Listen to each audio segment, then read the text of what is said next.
Esto es Escena Internacional, podcast producido por Comité con la colaboración de Rodolfo Sánchez Aizcorbe. La primera noticia de hoy, 19 de septiembre, es que por segundo día consecutivo se produjeron explosiones en el Líbano de artefactos electrónicos.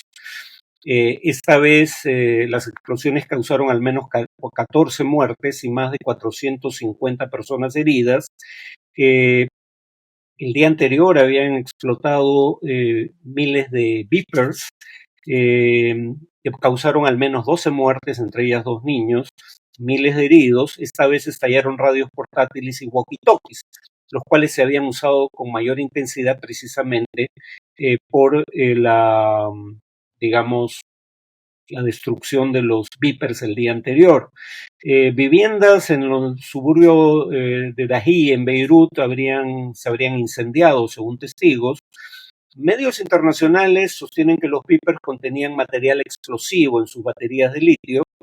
Hezbollah y el gobierno libanés han culpado a Israel. Este país, como es habitual en estos casos, declinó hacer comentarios públicos sobre el tema.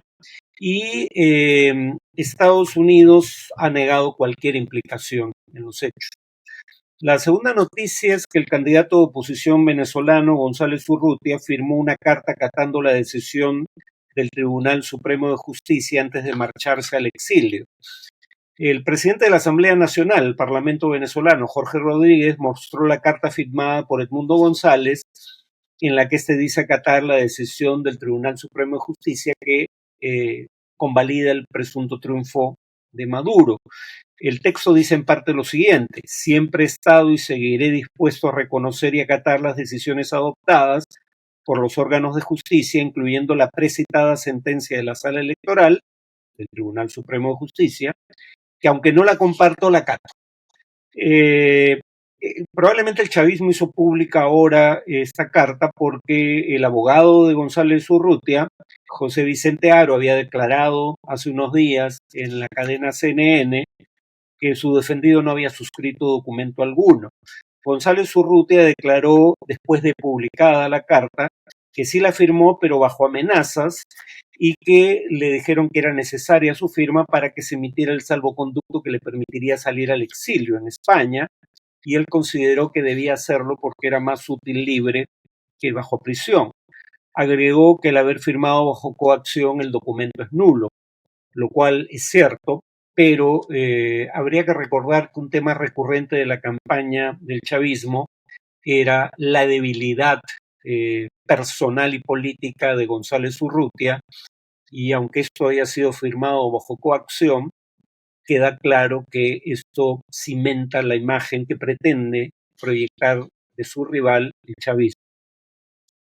Finalmente, las Naciones Unidas, a través de un voto de la Asamblea General, exigieron el fin de la ocupación de los territorios palestinos. La votación fue de 124 a favor, 14 en contra y 43 abstenciones.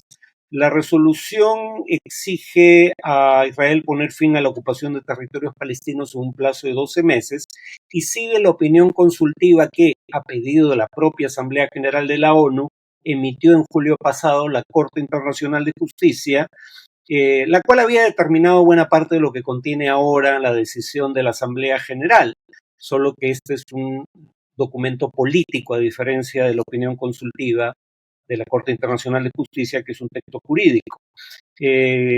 La Asamblea General, siguiendo las directivas de la Corte Internacional de Justicia, exige la paralización de nuevos asentamientos para colonos judíos en territorios confiscados a propietarios palestinos, la devolución de las tierras y las propiedades confiscadas y que se posibilite el retorno de los palestinos desplazados, cosa a la que se comprometió Israel en 1948 como condición para ser admitido como miembro de la ONU.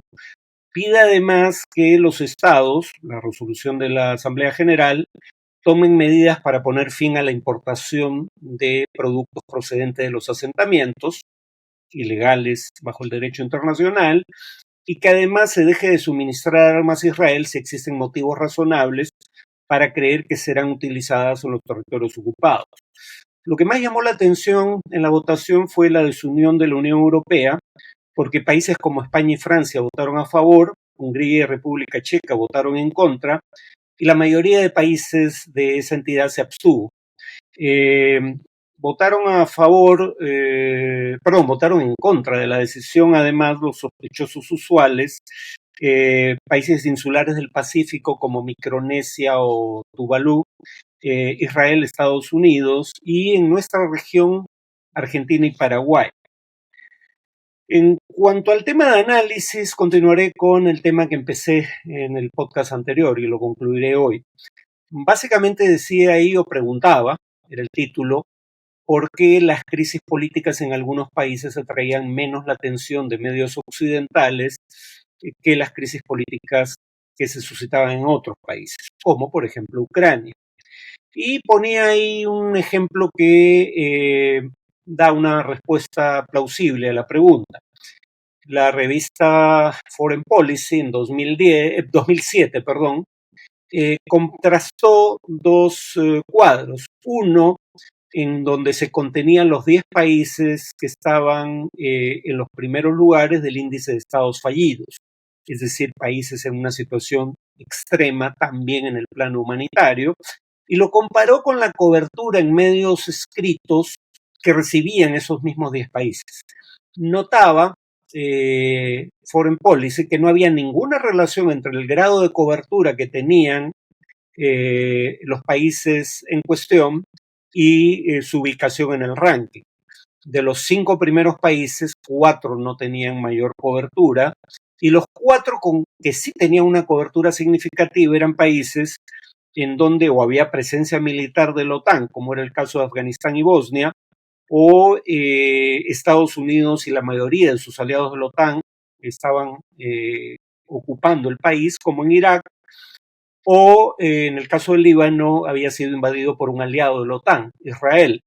Entonces, que la presencia de la OTAN o países de la OTAN o aliados de la OTAN ayudaba a entender el grado de cobertura mediática, pero que este no tenía mayor relación con la crisis política o humanitaria que pudiera padecer un país, y que eso era grave porque, según autores como Michael Walzer, en su libro Guerras Justas e Injustas, el criterio para establecer si un crimen era tan grave como para meritar la intervención humanitaria de la comunidad internacional era que estos crímenes, cito, supongan una conmoción para la conciencia moral de la humanidad.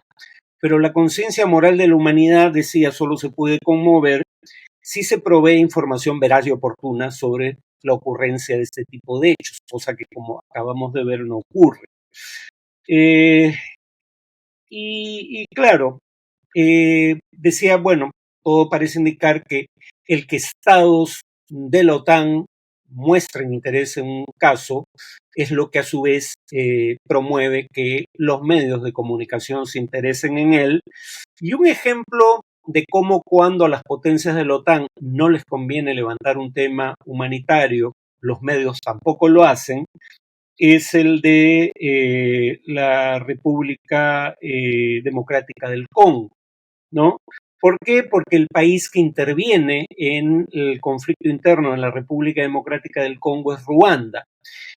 ¿Por qué el hecho de que Ruanda sea un país que interviene en el Congo ayuda a explicar que las potencias occidentales decidan no intervenir en el Congo y que por ende los medios no den cobertura a lo que ocurre en el Congo, el país que ha tenido probablemente el mayor número de muertos por conflictos armados desde el fin de la Segunda Guerra Mundial? Se calculaba ya hace unos años, 2014, que eran unos 5 millones, porque Ruanda, pese a que la ONU ha constatado que financia el movimiento M23, al cual se le ha incautado armamento del ejército ruandés, pese a eso, respecto a Ruanda, hay varios criterios que explican el desinterés de las potencias occidentales. El primero es que las potencias occidentales, digamos, se hicieron de la vista gorda cuando se perpetró en ese país un genocidio. En un podcast anterior cité a Clinton, que refiriéndose al genocidio cometido en Ruanda en 1994, dijo en 1998, no llamamos de inmediato estos crímenes por su verdadero nombre, genocidio, Y Macron, presidente de Francia, dijo sobre lo mismo en Ruanda durante una visita en 2021. Todos abandonamos a miles de víctimas en este infernal encierro. A posteriori, aunque los funcionarios franceses tuvieron la lucidez y la valentía de calificarlo de genocidio, Francia no supo sacar las consecuencias apropiadas. Bueno, no es que no supo, es que no quiso. Se sabía lo que estaba ocurriendo porque habían tropas de la ONU que informaban de los hechos, pero si se le llamaba genocidio en su momento, iba a haber una obligación legal y ética de intervenir, cosa que no querían hacer las potencias occidentales. Entonces, como hay este sentimiento de culpa respecto a Ruanda, Ruanda se le toleran prácticas que no se le tolerarían a otros países si fueran enemigos de Occidente o respecto a los cuales Occidente tiene una culpa histórica por las razones descritas. Ruanda, además, es un país cuyo gobierno autoritario es tolerado, o sus prácticas son toleradas en mayor proporción, porque es un dique de contención del Estado Islámico, este grupo yihadista y terrorista transnacional en su región del África. Además, Estados Unidos tiene un convenio militar con Ruanda. El Reino Unido, como vimos en un podcast anterior, tenía un acuerdo con el gobierno de Ruanda para enviar a Ruanda solicitantes de asilo del Reino Unido. Acuerdo que finalmente no se implementó, pero era la idea originalmente. Y además,